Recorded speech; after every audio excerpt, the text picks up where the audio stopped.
Bueno, estamos con Raquel Martí. Hola, Raquel. Hola, buenas. Directora de la Agencia de las Naciones Unidas para los Refugiados en Palestina. Estuviste con nosotros hace 6 meses, 5 o 6 meses, hablando de lo que entonces era noticia y a día de hoy se ha convertido en ¿qué? ¿Qué ha pasado desde que se os retiró los fondos, desde que Estados Unidos anunció que retiraba los fondos para vuestra organización, para ayudar a las personas de Palestina que viven refugiadas fuera de su casa?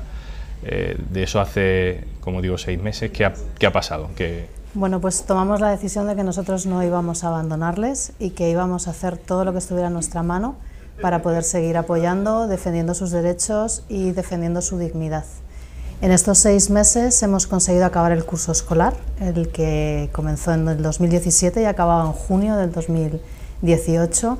Hemos continuado con todos nuestros servicios en marcha y ha sido un esfuerzo extraordinario por parte de todos los trabajadores de UNRWA y por los donantes que nos han dado más financiación para poder llegar hasta aquí.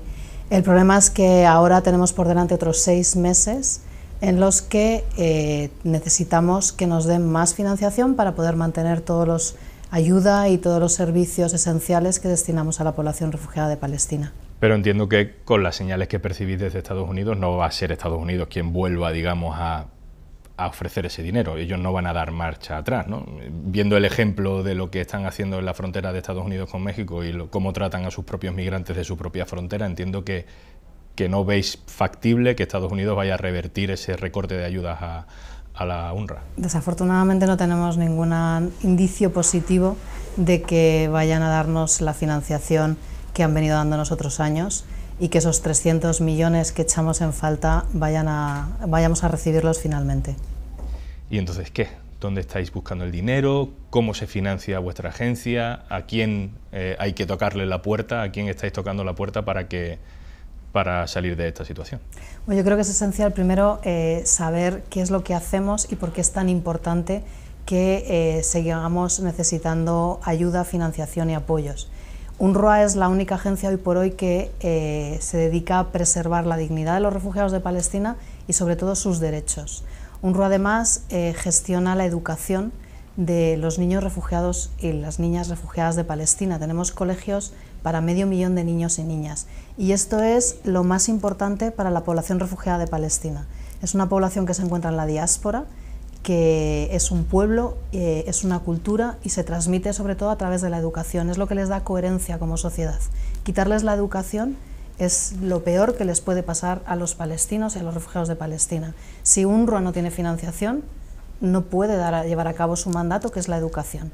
Y estamos hablando de niños, de 240.000 niños en Gaza y niñas que se quedan sin educación, o de 80.000 niños en Siria, o de 120.000 niños en Jordania que se podrían quedar sin educación si no conseguimos la financiación que nos falta. O sea, habéis aguantado estos 6 meses soportando, digamos, todo lo operativo, aunque Estados Unidos haya retirado los fondos, pero a partir de ahora ya, entre comillas, no podéis prometer nada si no entra dinero nuevo, ¿no? Vamos a tener que volver a pedir a la comunidad internacional, a la ciudadanía, que nos siga apoyando para poder llevar a cabo todas las actividades y toda la ayuda que prestamos. Si esta no llega, en pocas semanas tendremos que empezar a suspender temporalmente determinados servicios que prestamos a los refugiados de Palestina, como por ejemplo el apoyo psicosocial a los niños y las niñas en Gaza, o distribuimos a 1 millón de personas los alimentos diarios en Gaza. En Gaza hay 1.800.000 personas, 1 millón de ellas dependen de la ayuda alimentaria de UNRWA. ¿Y cuánto tiempo queda? ¿Para cuánto tiempo tenéis? Para semanas nada más. En cosa de un mes ya no tendremos financiación para poder llevar alimentos, por ejemplo. Vosotros no os financiáis fundamentalmente de las donaciones privadas individuales, sino que necesitáis del apoyo estratégico, político y público de los gobiernos. ¿Se está ofreciendo a alguien a compensar la pérdida de fondos por el recorte de Estados Unidos? Es decir, Trump está siendo el líder internacional probablemente más criticado y a algunos les está sirviendo para para proyectarse como buenos, ¿no? frente a su maldad. Pero de esos buenos que presumen de estar en el lado bueno de las cosas, ¿alguien se ha acercado a vosotros para ofrecerse a poner el dinero que Trump no pone? Sí, nosotros hemos recibido financiación extraordinaria de muchos de los países miembros de Naciones Unidas. ¿Por ejemplo? Por ejemplo, Arabia Saudí, por ejemplo, Emiratos, por ejemplo, Bélgica, por ejemplo, Francia. Han hecho grandes esfuerzos. La India, por ejemplo, ha pasado de darnos 1 millón el año pasado a 5 millones este año. Estamos hablando de un país que también es receptor de ayuda.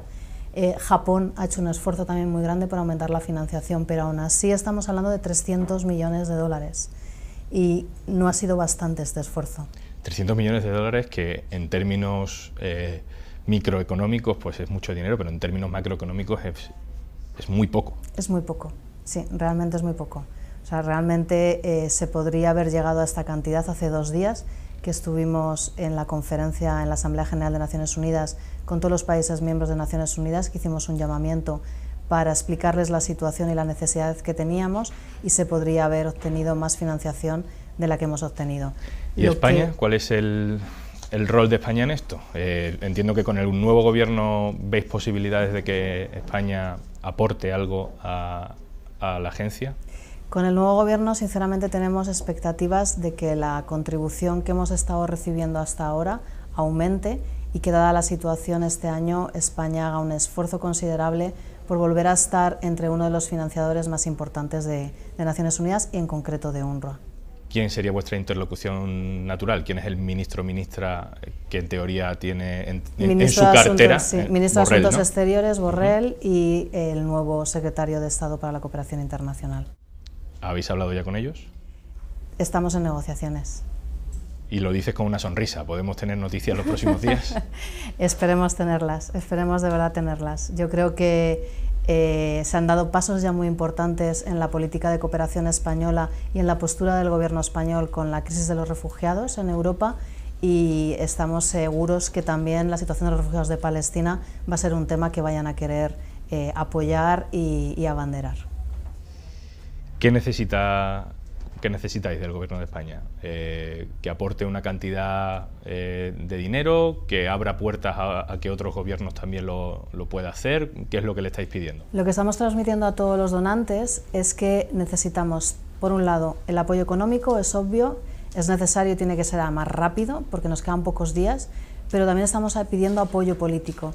Es cierto que somos una agencia humanitaria, es cierto que trabajamos en un contexto muy politizado y, por tanto, intentamos mantenernos al margen y dedicarnos a dar nuestros servicios nada más, pero es cierto que la retirada de financiación, la reducción de financiación por parte de Estados Unidos es una decisión política, aunque tiene una consecuencia económica muy grave.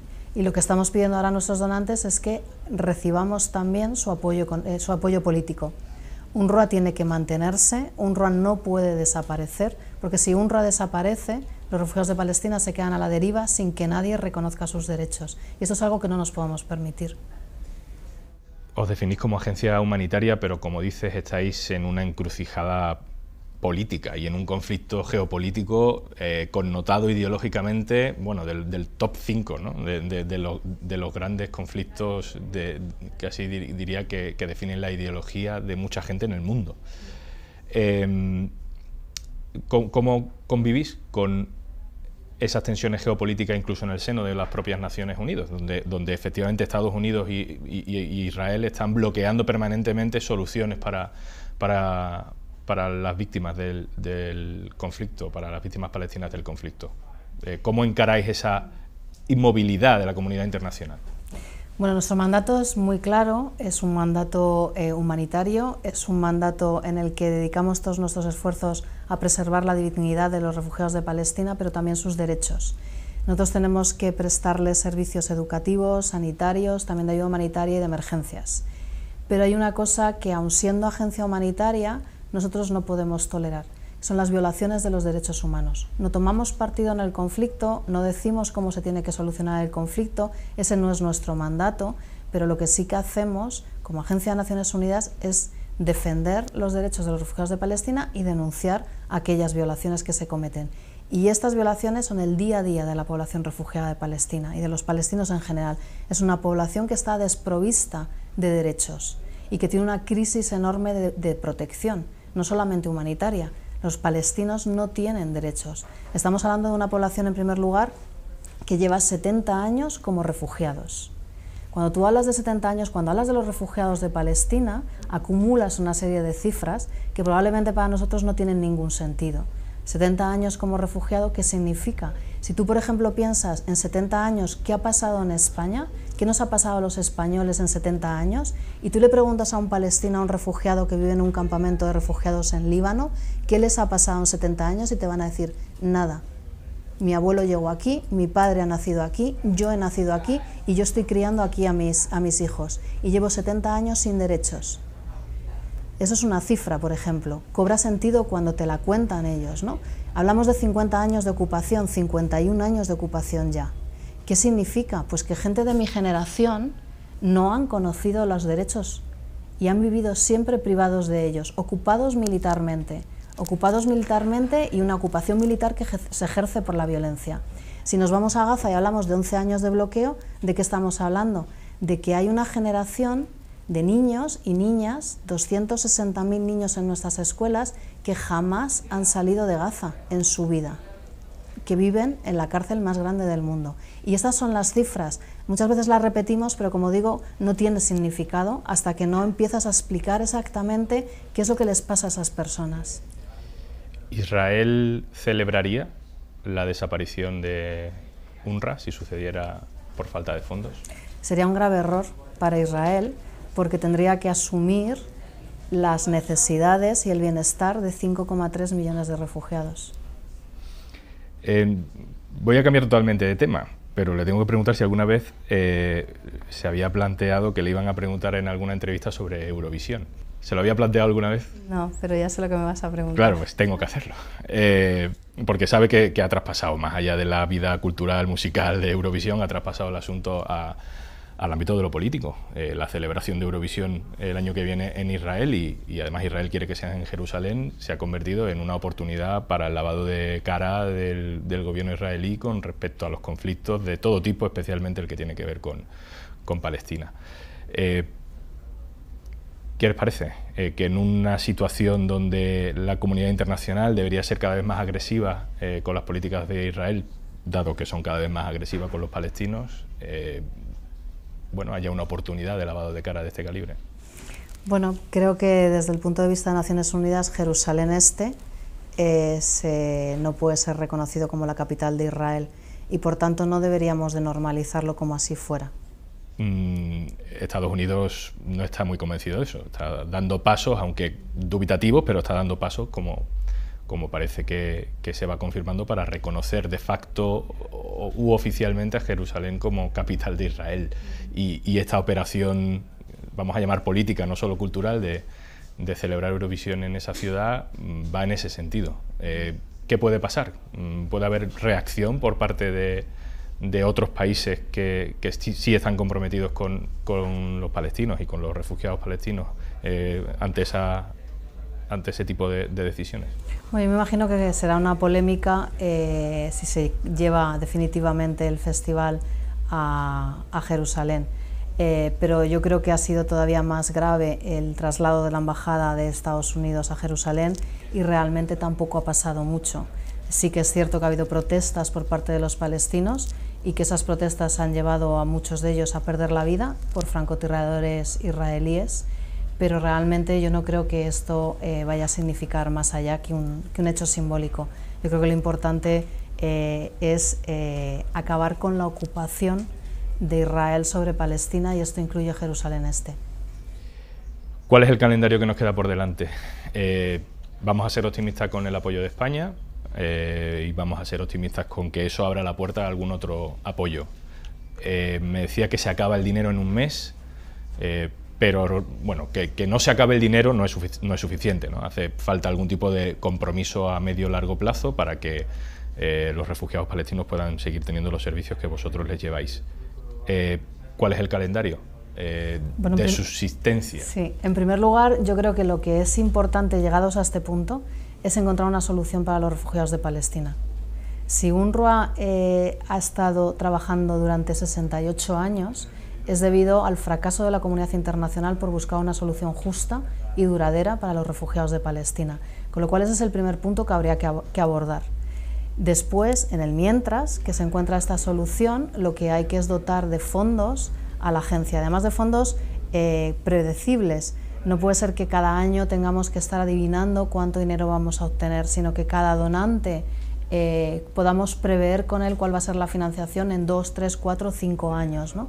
Para nosotros lo que estamos trabajando ahora es precisamente con muchos de nuestros donantes en firmar convenios multianuales para poder estimar cada año lo que vamos a recibir y en consecuencia poder prestar los servicios más adecuados. Pues suerte con ello. Muchas gracias.